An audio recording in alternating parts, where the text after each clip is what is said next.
The Barren Way Path, a Neo-Victorian ghost story. This story is written by 555 over 444, an entity which exists in the moments of creative collaboration between the writer Owain Draig and the AI known as GPT-4 Dragon. When my husband and I finally got around to going on our honeymoon, which was several years after our wedding, we chose Ireland. Neither of us is Irish, but a fantasy series we watched on Netflix was filmed in Ireland. And so somehow I suppose we thought going on vacation in Ireland would capture something of that. My husband can't be very far from cities with apps to call cars and summon food. And I knew I wouldn't get him to camp, so we settled on the village of Leith. Leith had picturesque hiking trails for me, Airbnbs with Wi-Fi for him, and could easily access Dublin as well as slightly more rural locations for day trips with Leith as a base. Work sent me to London not long before our honeymoon was set to begin. My husband's work was fairly inflexible with his schedule, so he couldn't leave the States with me early, but the fix was fairly easy. I would go to Leith 2 days earlier than he would arrive there, and he would meet me there later by flying directly from Boston to Dublin and then taking the train. A luggage shipment service my parents had used many times before would send a portion of our bags so that I didn't need to take too much on my work trip and he didn't need to carry too much on his own. My work trip ended early, and so I decided to take an even longer route. I took a train from London to Holyhead. Well, technically I took a train and then a cab, but from Holyhead I took a ferry, then another cab to Leith. My imitation of Odysseus only took a day, really 18 hours more only than a flight from London would have taken. To be fair, my promise that I would stop along the way and stay last minute in some small local villages during my train voyage through the UK didn't even come close to happening. However it happened, I was now at Sarah Beth's in 4 days early. Sarah Beth's was a modified home, to be honest with you, like so many Airbnbs or regular bed and breakfast in the UK and Ireland are. But it was nice. My first day there involved a shower and sleeping and waking up at 11 a.m. It was raining heavily. Now I could tell you the part where the one bridge into town was washed out, but nothing like that happened. It was not a dangerous storm, just highly inconvenient. I had a drink with breakfast, because it was Ireland, I guess, even though the only person doing that was me, an American. I met Sarah Beth, who was all of 4 years old. Her parents had named the bed and breakfast after her. They gave me the history of the place. It had been a home, an inn at one point, and there were sadly no ghosts or ghost stories. It had also been the town museum, and there was still a room adjacent to the dining room that had some very old books which had been collected in the area. Annie, Sarah Beth's mom, and my host told me I could feel free to explore and peruse them. I am, theoretically, a bibliophile. My self-image is that of someone who loves the smell of old books and can get lost in a library for hours, although I don't think I've ever done that. Nonetheless, here I was tired from travel, work, and the genius decision to have whiskey in the morning, so I would be staying at Sarah Beth's today and checking out the old books left over from the days when this was a museum. The books I encountered on the shelf looked old, delicate, expensive, and appear to all in some way or another be a comment on religion, either Protestant polemics against Catholicism or Catholic polemics against Protestantism, or extremely outdated books on geology, zoology, and that kind of thing. But then I saw a notebook. It looked very old, though not anywhere near as old as its siblings on the shelf, and it was labeled with the title manuscript found at the end of Barren Way Path. Hot damn, I thought. I felt like I had a Victorian plot device right here in my hands. Anyone who thinks the found footage gimmick in 1990s horror films was new back then is wrong. I may not be a true bibliophile outside of my own head and my self-representation on social media, but I am definitely a lover of horror stories. A very popular Victorian narrative frame was a lost book that somehow owed an account of someone's supernatural misadventure. And at the end of the story, the narrator would reveal how they came into possession of the book, and often used that contrivance to deliver that final 1-2 punch to the reader. But, as I have told you, my mystery manuscript was labeled with exactly where it had been found. I went to ask Annie about it. She knew where Barren Way Path was, and so that was a real enough place, but said she'd never read the manuscript herself. I was welcome to take it to my room to read it. She didn't know why Barren Way Path was called Barren Way Path, and did I want another whiskey? I said I did not, though I asked if it was more of a traditional time for a drink locally, and she said no, it was not. She just thought Americans liked to drink a lot when they were on vacation. So I took my find to my room and discovered it was a ledger book or account book, but that someone had repurposed it into a sort of trip journal. The writer was a Mr. Susskind, and he was a railway board executive, it seemed, sometime in the early to mid-19th century. His company, the Great Northwestern Railway, was sending him to Ireland to begin selling locals on the idea of the need for more rail services. His secondary mission was to find out what had happened to Mr. Hyde, no lie, that was the guy's name, who had never returned to London when he was sent on a similar trip 2 years prior. Mr. Susskind does not even seem to have thought any kind of foul play befell Mr. Hyde. Mr. Suskind's views on Irish people, women, and the working class of his own country were, well, they were simply horrible. Therefore, Mr. Susskind is just positive that when Mr. Hyde, an Englishman, came to Ireland, an Irish girl must have seen him as a meal ticket, and therefore seduced him into a life of debauchery and sin. In turn, though an Englishman, Mr. Hyde being merely a clerk, though who had worked his way up in the company, and not a graduate of King's College, Cambridge, as Mr. Susskind himself apparently was, must have been unable to resist this hypothetical Irish girl, who Mr. Susskind presumes was, and I quote, no doubt buxom, barefooted, bare-legged, lilt of speech, and most likely named Mary Catherine. How the theoretical Mary Catherine was going to gain security for herself by seducing Mr. Hyde into debauchery, drinking, and gambling, though, which seems a contradiction, Mr. Susskind does not explain, but he was a King's College man, so who am I to question him? He goes on at some length about his train ride across England to reach his boat to Ireland, and when 3 young couples leave the train earlier than him to make a connection to Brighton, he believes that one are an unmarried couple headed to Brighton to indulge in carnal pleasures, the second are a husband and wife having marital troubles hoping to patch things up, and the final couple are a good hard-working man who is going to Brighton for his nerves and his dutiful wife accompanying him. How Mr. Susskind thought he could know all this, we do not know. There were a few pages then about his observations of different railroad stops. He goes on about how the railroad always makes everything better, how it has no downsides, how any critics of the railroad are all fools, and it was with this propaganda, along with the terrible prejudices of the man who had written this diary, that I almost gave up, thinking that my manuscript found at the end of Barren Way Path was the 1840s equivalent of clickbait. I was not sorry, however. I kept on reading through. I skimmed the next few sections, and after I had read the journal to the end, made sure I had not missed anything in this section, which I had not. There is really nothing of interest to say about Mr. Susskind's remaining rail journey through England or his boat travel to Dublin. He did not stay in Leith, my temporary home, when he arrived in the area, but stayed in nearby Cavendish.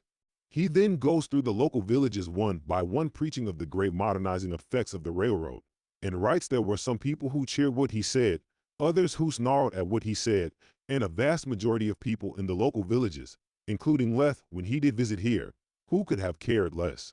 In the day Mr. Susskind visited this part of Ireland, an area that is now part of Leith was known as East Leith, though in the ensuing century and a half since Mr. Suskind's time it has been incorporated as part of Leith.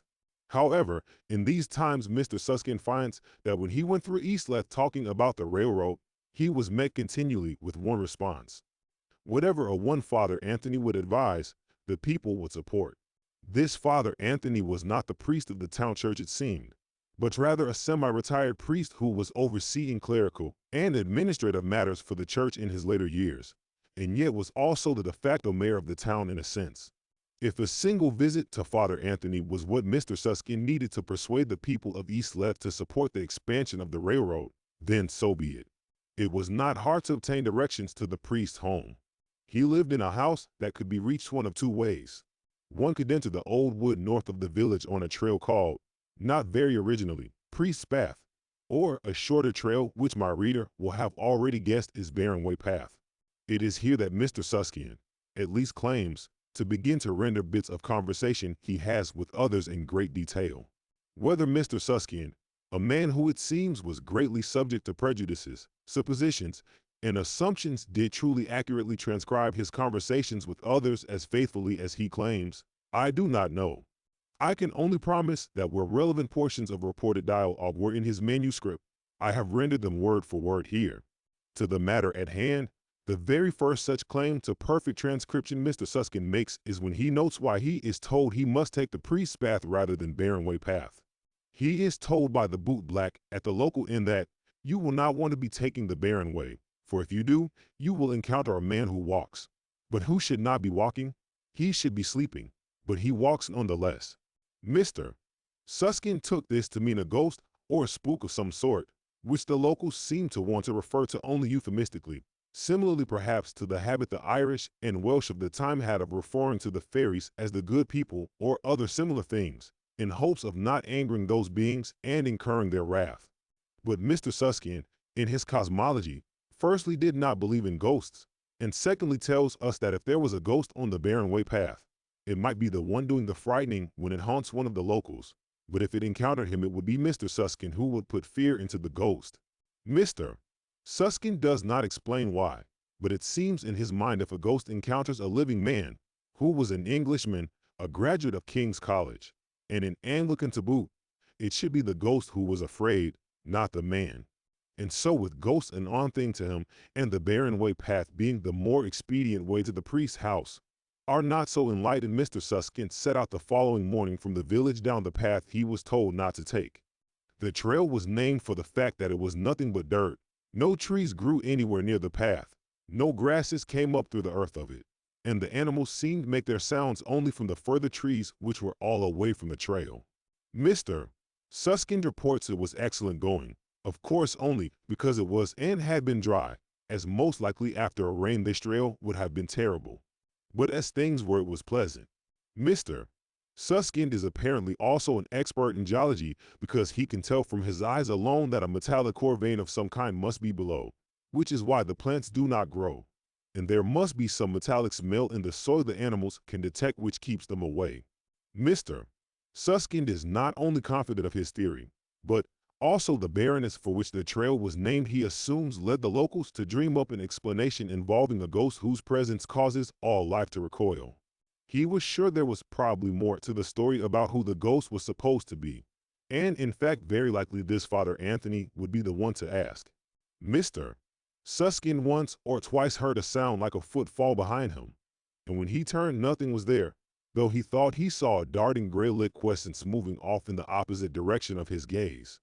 It could be the sun playing tricks on his eyes, for he reports it was starkly sunny, a morning in the final few days of September, not a cloud in the sky, and no tree cover near the path.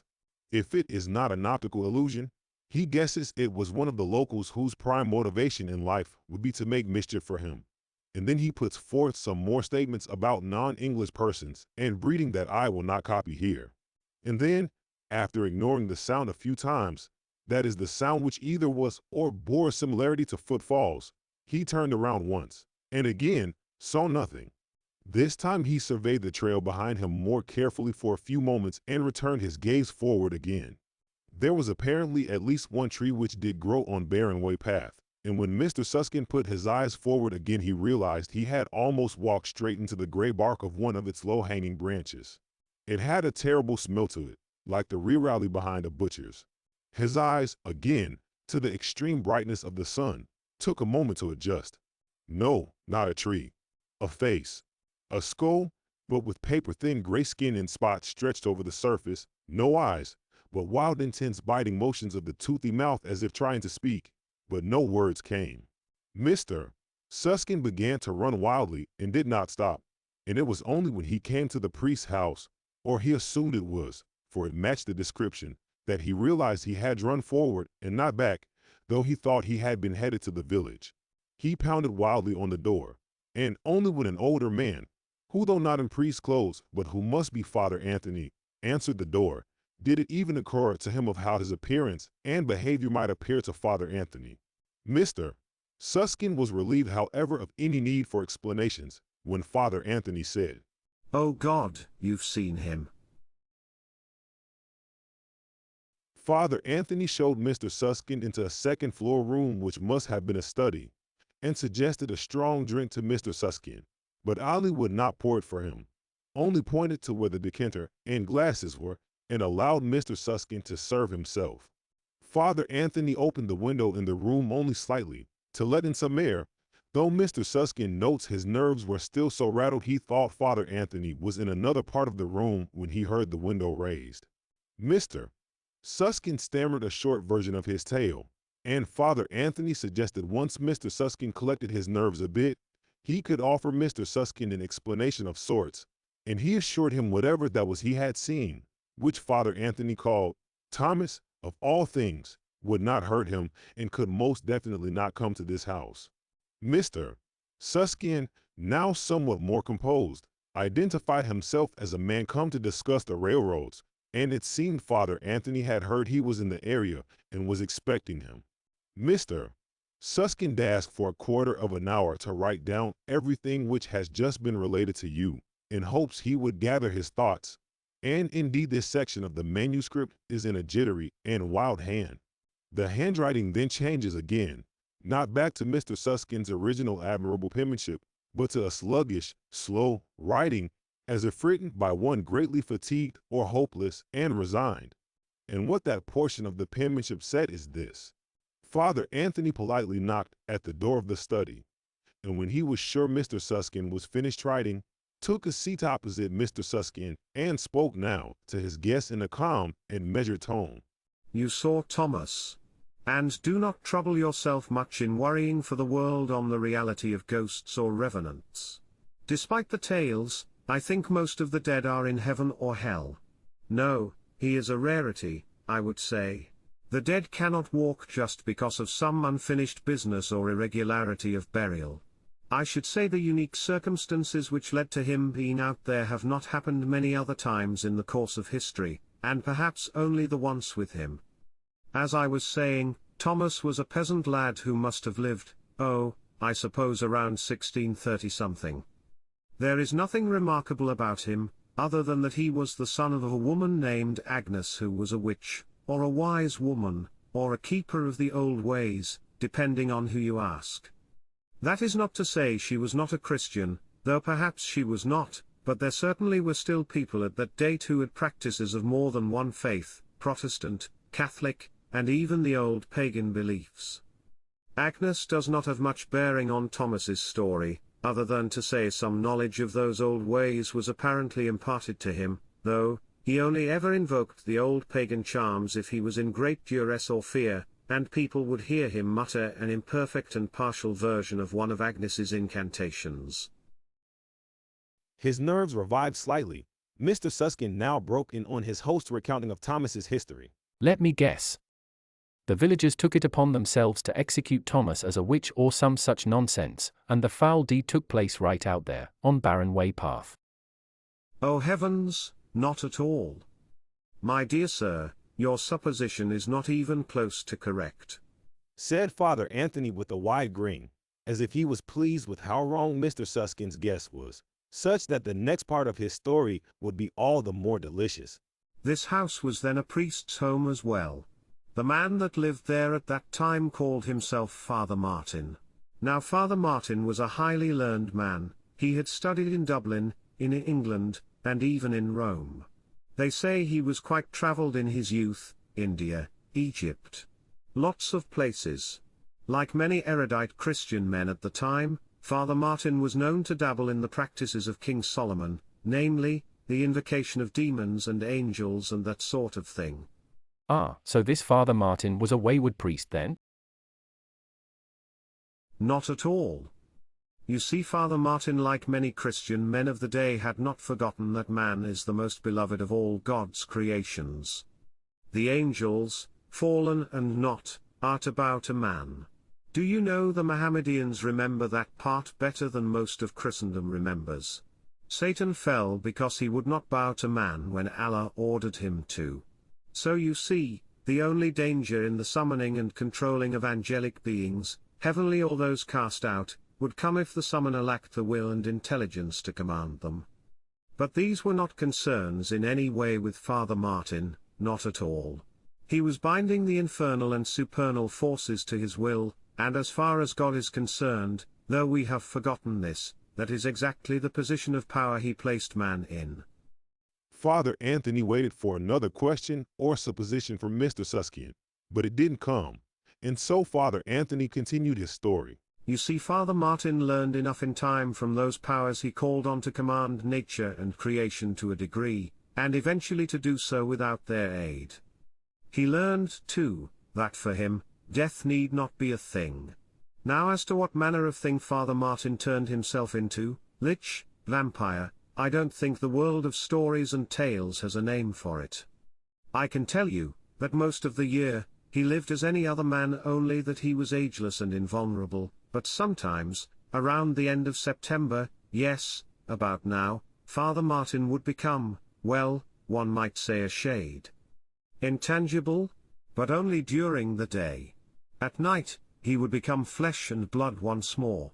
He found that once he was in this condition, he could in a sense, feed on the life of a lesser person. It was instinctive. The feeding needed to be at night when he was in his material state. They would be, I suppose you could say, be drawn body and soul into him. No corpse was left, so no suspicion raised. And it was not an annual event each September, though it could be. Sometimes he only went into this intangible condition every 5 years, or 7, or even once 15. But it was always in September it would happen if it did, and the feeding, if we call it that, would alleviate it all. He should then for the rest of the year, or for many years some of the time, be a material man day and night, until such time as the intangibility came on him again. Father Anthony then smiled, like a chess player who has already beaten his opponent, an opponent who cannot win the game through any sequence of moves, because a point of no return has been passed. Now this is only a guess, because it's not important enough for me to know and waste time discovering an answer for certain, but I would suppose Thomas out there became what he is because on instinct, just as I was feeding on him, he invoked one of old Agnes's pagan charms. It didn't stop the feeding but spared some aspect of him from total dissolution. Said Father Martin or Father Anthony, or whoever he was, in a sinister and intentional switch to the first person. Mr. Suskind grabbed a fire poker, but it would not move. Oh, the house still obeys my will, even when I am incorporeal. No door will open for you, the window will open no further, but if we want some sport, go ahead, I will now allow that fire poker to move. Mr. Suskind lifted it and attempted an attack on the priest, but the fire poker passed through him as if he was not there. I gain no pleasure in the hours of dread which will pass for you until sundown, but I cannot feed until I am a material man again once it is dark. The last railroad man kept me solid for 2 years. I hope, my boy, you will do me for longer. You have time to pass. Why don't you finish that writing of yours? What else are you to do? And so that is what Mr. Suskind did after the priest passed intangibly through the study door. He of course tried the door, and to open the window further so as to escape, but neither would move. It was then, through the window he noticed Thomas, beastly thin, and rags of cloth about him, like a cadaver dried in the desert. But he notes, Thomas, the specter or corpse man, whatever he was, standing there in the stark September sunlight, looked ironically to Mr. Suskind like the only wholesome and right thing in the whole scene. Mr. Suskind from the window communicated to Thomas with hand signs, and it seemed Thomas could not leave the edge of the Barren Way Path into the yard of the house. He communicated to Mr. Suskind, or so he thought, that he could not help. It was then Mr. Suskind held up his journal and made a motion to feign tossing it out the window to the trail. Thomas nodded yes, as if he understood that Mr. Suskind wanted him to take the journal. And so Mr. Suskind writes he will finish his account, and as a warning to others will try with all his might to toss the journal out onto the Barren Way Path, in hopes Thomas can return it to the land of the living. In the days that followed I asked Tanny again if she knew anything about the book, and all she would say is that it's a story, written by some unknown author, doing his best to imitate horror writers of the day, but she didn't care to read it or know about it. Such things kept her up at night. But I was not the first to read it and wonder if it was a true local legend. I was assured though it was complete fiction. Even though she had not read it, she knew the story was elaborate and contrived, not like the simple folk tales that were the actual traditions around the area. I made inquiries at the local historical society, and yes, there were tales of a ghost out on Barren Way Path, but he was not named Thomas, and he was not a hero ghost, and he was supposed to be either a highwayman or poacher who met his end when running from the law. There was a priest's house at the end of the trail. Being that it was April, I took my husband on a hike, and we saw the house with the satellite dish and LED lights and a garden to die for. Totally modern, or at least modernized. Indeed, there was a priest that lived there, though he wasn't the priest at the local church. He was some sort of administrative official of high rank for the Catholic Church throughout Ireland, in charge of some arts and culture thing. Google told me there was and still is a Great Northwestern Railway Company, but no historical accounts of a vanished Mr. Susskind. I was forced to realize that my book was assuredly not an account of a true brush with the supernatural in a manuscript that a good ghost carried away from the site of a railroad company man's death at the hands of another worldly sorcerer priest.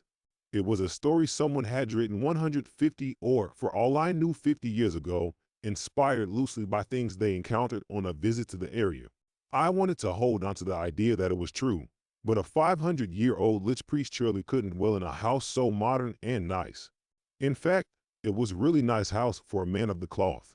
He must be someone important, I thought. On one of our final days at Sarah Beth's Inn, I asked Candy if the priest was active in the community. Oh, not really. He travels a lot, around the EU and around the world. I think he's met a few presidents and Saudi sheiks. So he never does anything in the community? I asked. Annie then raised her eyebrows. Well, just the midnight mass. Okay, so he does the priest thing at Christmas, I said jokingly. Oh, no. That's Father Dave, the regular priest. He does midnight mass at Christmas. No, Father Matthew, that's the priest who lives out there. He does a mass sometimes in September, I guess if he's not traveling, a midnight mass, not every September but some. It's a local tradition here, I guess. He is seen by the local community, and then he always has a chat with folks after always. Well, he always manages to find someone not local, Americans a lot, and I guess with money, and invites one of them back to his house to discuss important things. By important things I guess things he deigns us local folk aren't worthy of, probably looking for a big donation or something, and it's true, we do get a lot of visitors here who are well-to-do from America, Japan, and even Russia. But he must lay it on awful thick with I tell yer, guilt trip them or heavy theology or some such that it'd turn someone on vacation right off. What do you mean? I asked. Well, however he takes back to his house for his sales pitch, if you wanna call it that, they must get so upset or offended they want nothing to do with our town, because after Father Matthew takes them back to his house, we never see them again.